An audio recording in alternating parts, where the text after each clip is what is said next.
మళ్ళీ చెప్పు. గంగమ్మ జాతరలో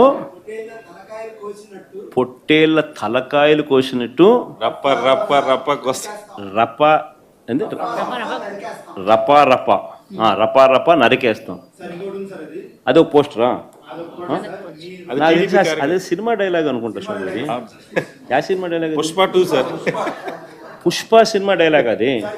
మరి నువ్వే చెప్తున్నావు స్వామి. అంటే ఇప్పుడు పుష్ప సినిమా డైలాగులు పెట్టినా కూడా తప్పేనా? అసలు డెమోక్రసీలో ఉన్నామా డెమోక్రసీలో లేమా స్వామి మనం? ఇది నాకు అర్థం కాదన్నా. అంటే పుష్ప సినిమా డైలాగులు పెట్టినా తప్పే, పుష్ప ఫోటోలు పెట్టినా తప్పే, గడ్డ మిట్టనే తప్పే, గడ్డ మిట్టనే తప్పే. ఏంది స్వామి ఇది? ఏ ప్రపంచంలో ఉన్నాము? ఇదంతా డెమోక్రసీలో ఉన్నామా డెమోక్రసీలో లేమా?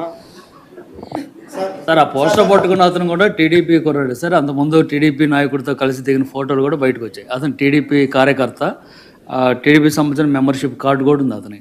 కానీ అతను మీ పార్టీకి సంబంధించిన వ్యక్తిగా ఆ మనిషికి టీడీపీతో ఇంత ముందు గతంలో తిరిగిన ఫోటోలు కూడా ఉన్నాయా? మెంబర్షిప్ కూడా ఉంది సార్. మెంబర్షిప్ కూడా ఉంది సార్. ఆ టీడీపీ సభ్యుడు కూడా మెంబర్షిప్ కూడా ఉన్నాడా? అంటే దాని అర్థం వీళ్ళే పెట్టించినారా? పెదకూరపాడు నియోజకవర్గం సార్. ఓ టీడీపీ సభ్యత్వం కూడా ఉందా మరి? మనది బాగా చూడండి అబ్బా. అయితే సభ్యత్వం కూడా ఉందంట. మళ్ళీ ఏదైతేనేం లే పాపం లే పాపం. మనం అయినా కానీ ఏదో మారినాడు అనుకుందాంలే, సంతోషపడదాం. సార్ ఇందాక మీరు ఒక జీవో ఎక్స్ప్లెయిన్ చేశారు. టీడీపీ సింపతైజర్ కూడా చంద్రబాబు నాయుడు మీద కోపంతో మారినాడు అని చెప్పి సంతోషపడదాం. మారి టీడీపీనే రపా రపా కోసేస్తానని కూడా అంటున్నాడని కూడా సంతోషపడదాం.